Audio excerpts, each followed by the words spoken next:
desde a eleição de domingo, o Brasil vive uma nova onda de invasão de venezuelanos. Conta pra gente, Bruno, quantas pessoas deixaram a Venezuela e entraram no território brasileiro nesses últimos dias. Qual é a sua informação, Bruno? Olha, Tiago, esse número chama atenção, a gente já contava isso hoje um pouco mais cedo aqui na Jovem Pan e repito, porque esses números eles vão aumentando após o resultado eleitoral. Na última segunda-feira, 50 pessoas atravessaram a fronteira.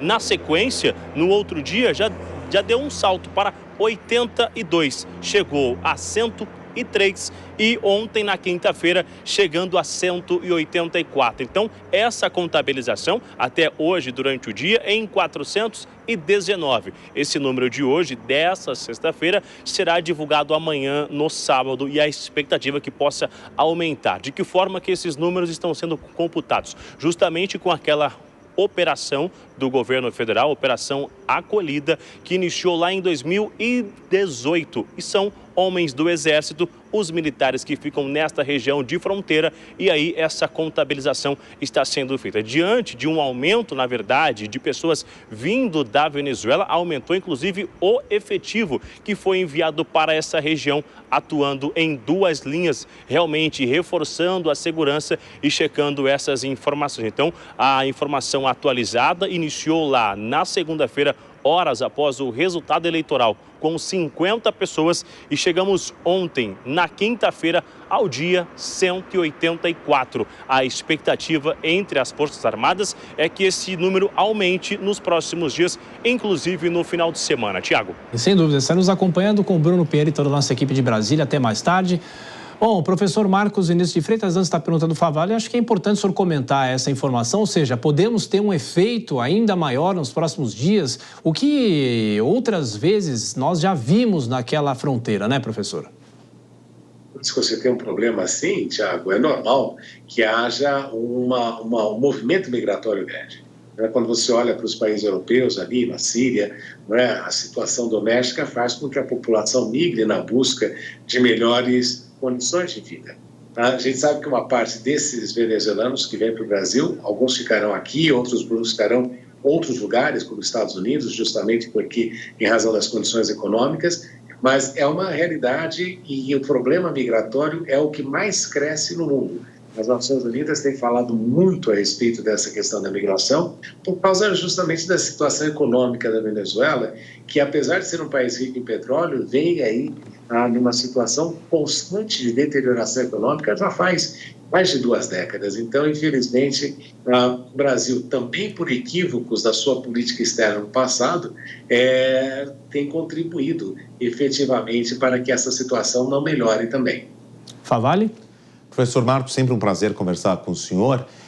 Um outro movimento importante que é fundamental a gente destacar, a posição dos Estados Unidos. Estava ali junto do Brasil pedindo a divulgação das atas, mas nesta sexta-feira, por meio ali da Secretaria de Estado, mudou o tom e reconhece o rival como o vencedor, né? Tentando fechar um pouco mais o regime de Nicolás Maduro.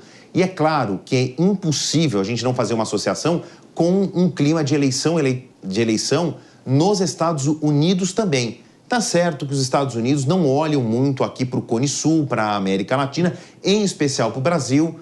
Eu lembro de uma declaração do presidente Donald Trump que enaltecia a Colômbia, dizendo: nosso maior parceiro na América do Sul, a maior atenção que os Estados Unidos dão para a América do Sul é para a Colômbia, mas o petróleo venezuelano ele é muito importante para a máquina econômica dos Estados Unidos. Então, colocando esse componente, né, os Estados Unidos reconhecendo a oposição, a gente tem eleição nos Estados Unidos em novembro desse ano, o petróleo sendo fundamental para o abastecimento da economia dos Estados Unidos saindo da Venezuela. Como é que o senhor faz aí a equação com essas variantes?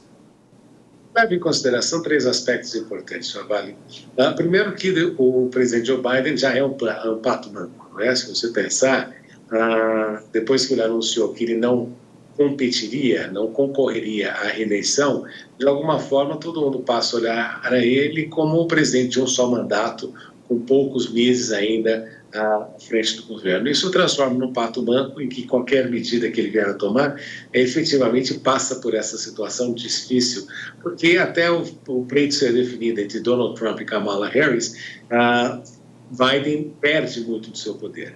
Em segundo lugar, os Estados Unidos vêm num processo aí histórico de medidas de intervenção equivocadas e que nem mesmo a opinião pública norte-americana apoiaria essa situação, justamente pelo que eles aprenderam e sofreram no caso daquilo que aconteceu no Iraque e também no Afeganistão. Então, quando o americano olha para essa situação, ele pensa duas vezes.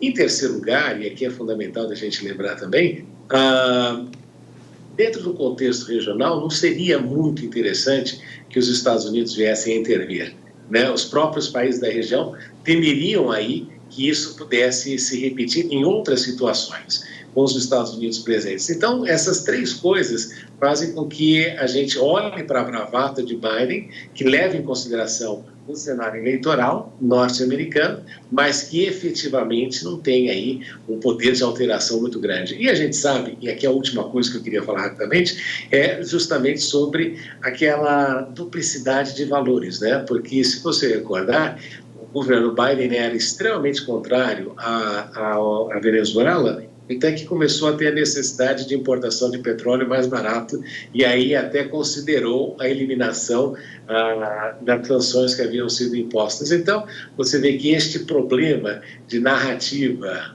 e de realidade mudam muito conforme o cenário eleitoral e as necessidades dos Estados Unidos.